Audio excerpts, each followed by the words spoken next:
फवाद, ये Kapoor and sons करना कैसा रहा आपके लिए और इस पार्ट को कैसे आपने एंजॉय किया? To be very honest, I've been very fortunate. मैं बहुत खुशकिस्मत रहा हूँ in the past as well. To second time in a row to work with a team which has really become a family.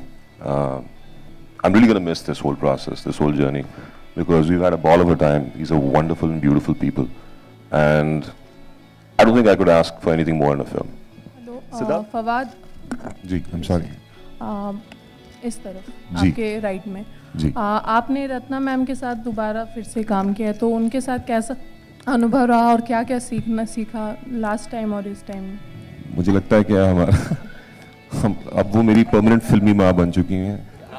Ratna ma'am ने सीखा कि फवाद बदला नहीं है, वो उतना ही सेट पे मस्ती करता है जितना पहले करता था। आई थिंक एक पहली बात तो एक ऐसे वेटरन एक्टर, एक ऐसे सीनियर एक्टर के साथ काम करना,